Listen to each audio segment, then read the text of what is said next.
As the Israelites journeyed through the desert, they began to complain. They were tired of eating manna and wanted meat like they had when they were slaves in Egypt. Frustrated by their complaining, God gave the Israelites exactly what they wanted. A huge wind blew an enormous flock of quail right into their camp. They had so much quail, they ate it for every meal for a month. It was literally coming out of their nostrils. Not long after this, the Israelites continued their journey toward the Promised Land. They came to the outskirts of a city called Canaan.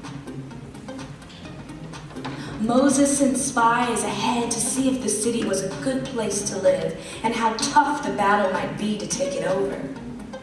The spies came back and told him the land was amazing, flowing with milk and honey and all kinds of fruit. But the people living there were huge, like giants, and that it would be impossible to defeat them. But two of the spies, Joshua and Caleb, told the Israelite leaders they should go into Canaan because God was on their side. The leaders refused, becoming so angry at Joshua and Caleb that they almost executed them. Because the Israelites didn't believe that God would help them, God sent them to wander in the desert for 40 years. In the desert, the Israelites were having trouble finding water and began to complain. So God told Moses to speak to a rock and water would flow from it. Moses trusted God, but only partly. He not only spoke to the rock, but struck it with his walking stick. When he did, water gushed from the rock. God wasn't happy with Moses' lack of trust and punished him by allowing him to see the Promised Land, but not enter it. Moses was getting pretty old and looked for someone to take over for him as leader. He chose Joshua. Just before he died, Moses stood before the entire nation of Israel and told them the story of how God had promised land to Abraham, freed them from slavery in Egypt, and had even given them commands to live by as God's special people. When he finished, Moses climbed a nearby mountain. God showed him all of the Promised Land, and Moses died.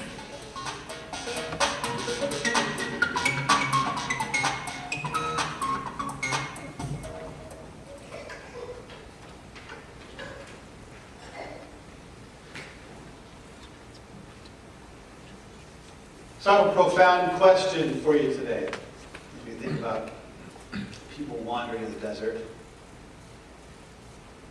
Are you a cat person or a dog person? Big question. Do you identify more with cats or dogs? Because we're dealing with some of this stuff today with God's people wandering out in the desert. You know, dogs and cats are different, aren't they? Winston Churchill said it best, I think, when he said, "Dogs look up to us, cats look down on us." Dogs are trusting and dependent and relational. And cats are a little bit different. I'll show this quick video here on cats.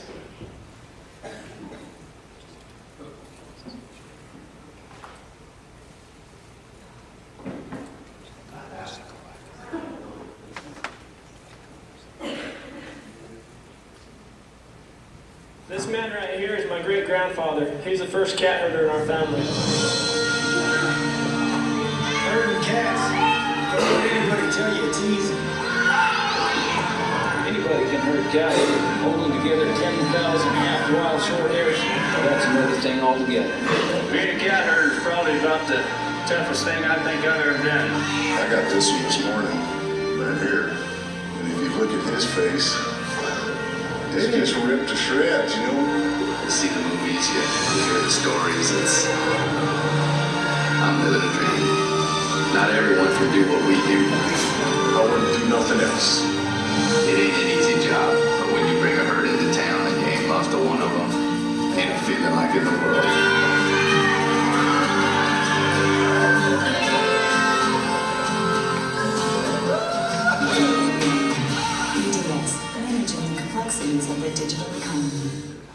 a little different than dogs, aren't they? How about that? Cats are a little individual, a little self-contained, a little self-confident, and they have very different characteristics than dogs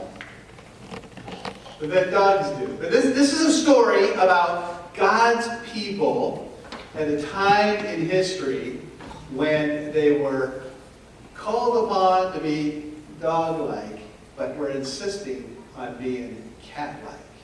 And it's a time of a lot of frustration for everybody. The people had just left Mount Sinai.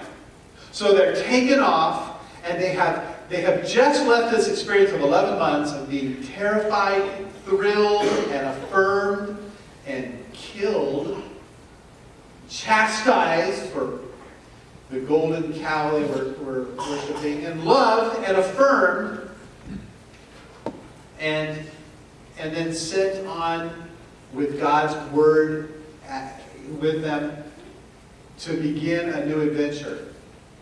So God says, you have heard my words, you have seen my power, I have saved you, and now it's time for the next act in the story. It's time to go get the land you've been promised. So this has just happened.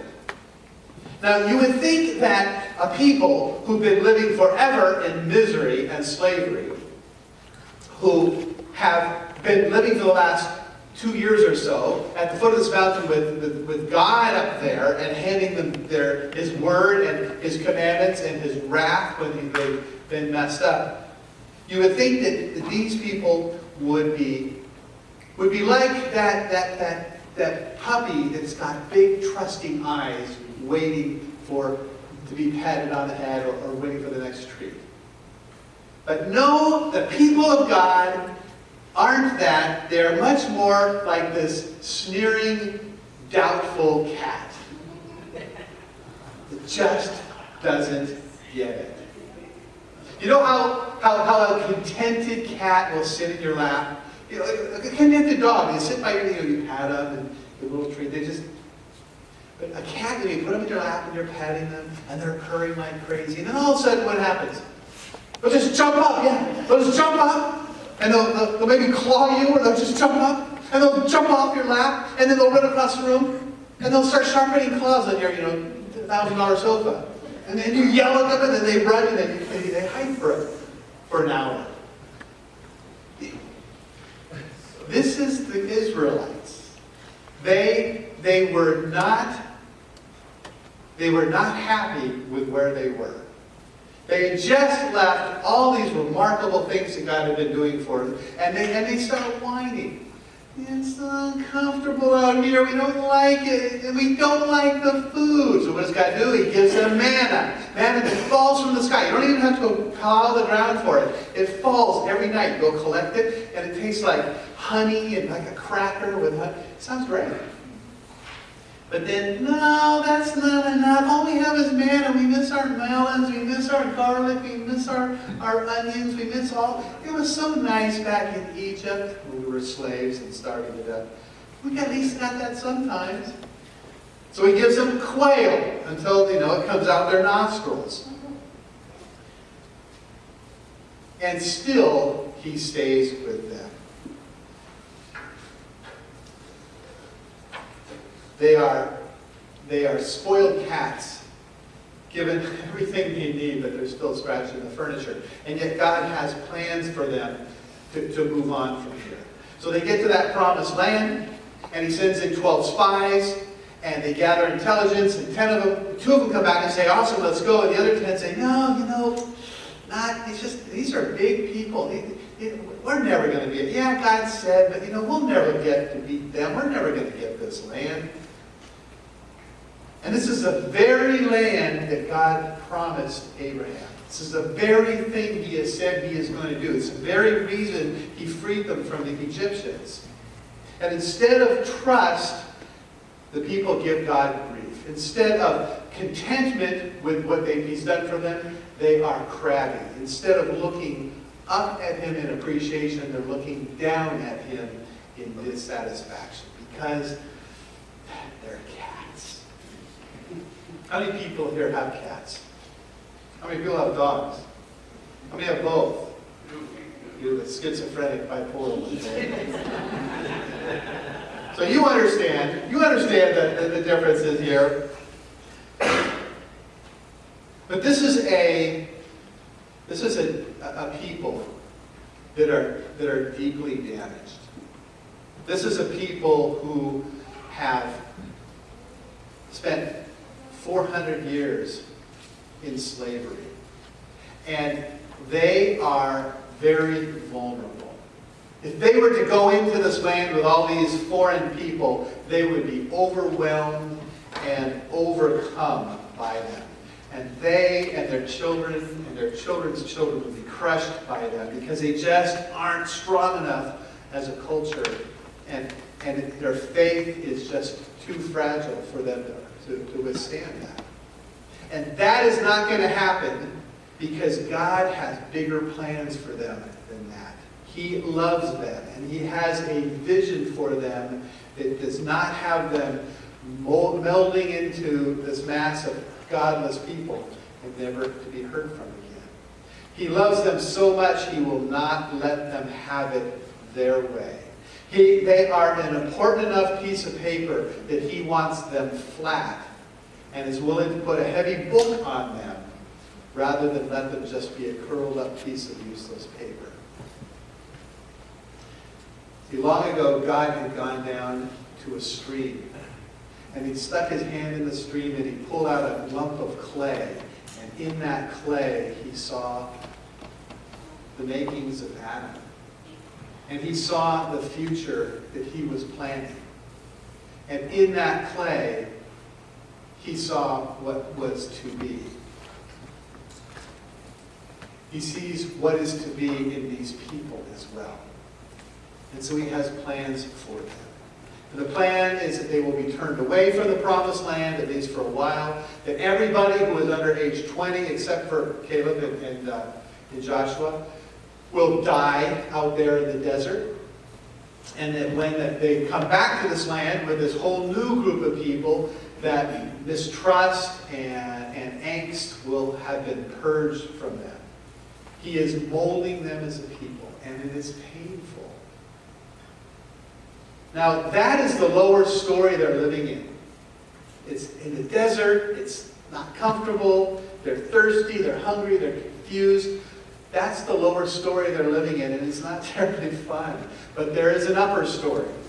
And that upper story is that they will be the people that will change everything in the world.